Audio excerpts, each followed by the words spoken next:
Nathalie a 62 ans. Elle est accueillante familiale à Nice. L'accueil familial est un dispositif porté par le département des Alpes-Maritimes avec le soutien de la Caisse nationale de solidarité pour l'autonomie. Chez Nathalie vit Sonia, 64 ans. Dans cet appartement, Sonia a sa propre chambre.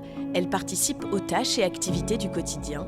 Elle prend ses repas avec Nathalie et son mari, comme un membre de leur famille. Le matin, Sonia, elle prend son petit déjeuner. Puis après, on a une journée chargée tous les jours parce qu'on fait beaucoup de piscine. On marche, on fait le château ensemble. Sonia souffre de dépression. Chaque jour, Nathalie lui apporte le soutien nécessaire pour maintenir son bien-être physique et mental. Et chaque jour, l'accueillante familiale constate avec joie l'épanouissement de Sonia dans ce mode d'hébergement. C'est moi que je donne les médicaments 3 fois par jour. Manger, elle mange toute seule. Mais ça me fait vraiment du bien quand je vois Sonia. Avant, elle était très isolée. Très isolée. Elle-même, elle ne parlait pas. Elle a vraiment évalué, elle a perdu des kilos, elle va très bien. Parce que Sonia, elle a vécu vraiment des choses horribles dans sa vie. J'ai envie d'apporter à Sonia la joie de vivre un petit peu en famille. On est venu vraiment comme une famille. Avec Sonia, c'est une famille. Sonia a trouvé chez Nathalie, son accueillante familiale, une solution qui la sécurise, la rassure et lui permet d'aller de l'avant. Le foyer, ça me va pas. Il y en a qui faisaient des crises et ça me choquait. Ah ben ici, c'est formidable. J'ai trouvé le bonheur. Et on me parle normalement, on m'écoute. Je ne ressens plus le besoin de parler de mon passé. Pour devenir accueillant familial, il faut au préalable obtenir un agrément pour accueillir 1, 2 ou 3 personnes âgées ou handicapées. Isabelle Capzac, directrice adjointe de la Maison départementale de l'autonomie, nous explique les étapes.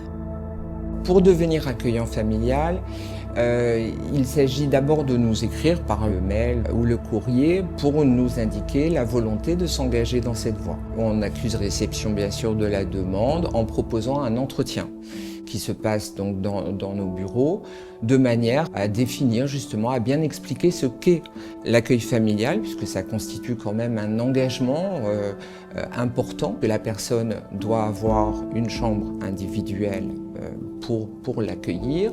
Le logement doit bien sûr être accessible et la personne elle-même par rapport à sa posture pour accompagner des personnes vulnérables, ainsi que l'environnement général, que l'environnement soit serein. Une fois effectivement étayé un peu le projet, on constitue vraiment un dossier de demande d'agrément qui est un formulaire et on organise une visite à domicile de manière à objectiver vraiment le projet de vie de l'accueillant familial. Donc c'est une procédure relativement longue puisqu'elle dure 4 mois environ, mais qui permet vraiment de s'assurer qu'on confie, puisque le département est chef de file de l'action sociale et de l'accompagnement des personnes fragiles, et donc il doit s'assurer que toutes les conditions sont bien réunies de manière à ce que les personnes vulnérables accueillies le soient dans de bonnes conditions.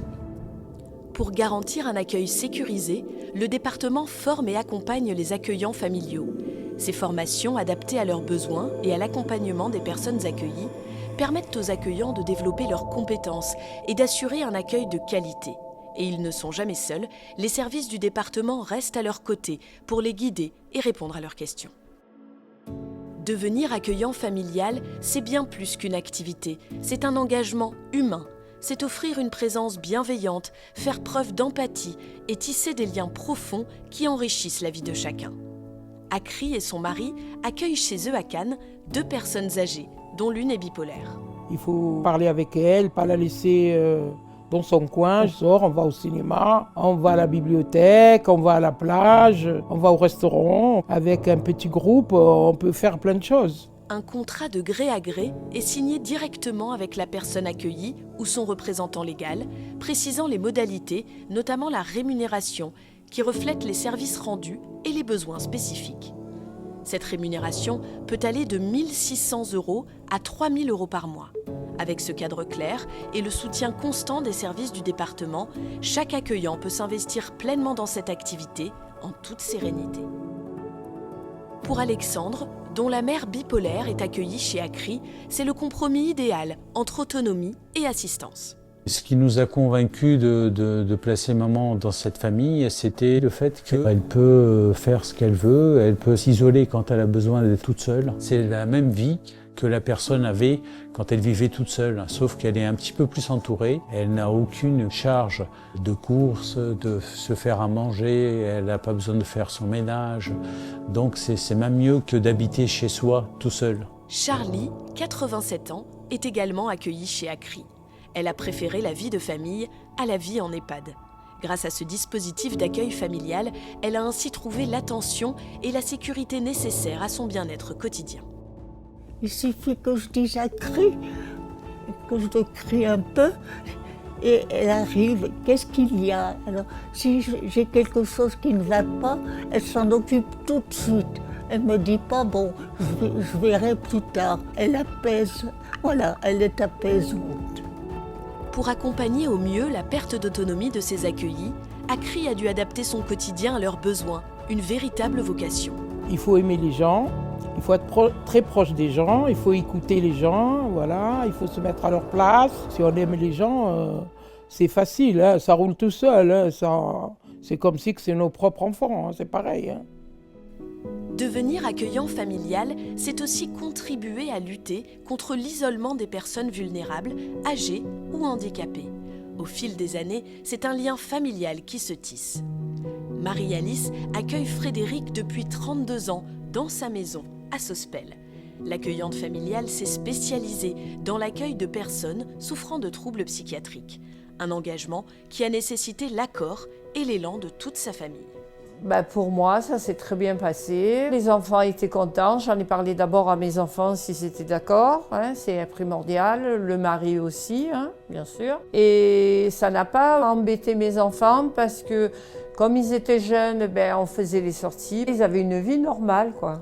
Pour concilier son activité d'accueillante familiale avec sa vie personnelle, Marie-Alice peut s'appuyer sur 2 personnes relais. Ses remplaçants, qu'elle a elle-même choisis, en dehors de sa sphère familiale, assurent la continuité de l'accueil tout en lui offrant la possibilité de prendre du temps pour elle. J'ai 2 personnes de relais. Si je veux partir un week-end, je prends ma personne de relais et qui me remplace. Devenir accueillant familial, c'est tisser des liens profonds et durables avec les personnes accueillies. En choisissant cette voie, vous apportez une réponse adaptée aux besoins des personnes âgées et handicapées en perte d'autonomie, tout en préservant un cadre chaleureux et familial. Cette activité m'apporte du bien-être. Je l'aime comme si c'était quelqu'un de ma famille et je me sens bien avec eux.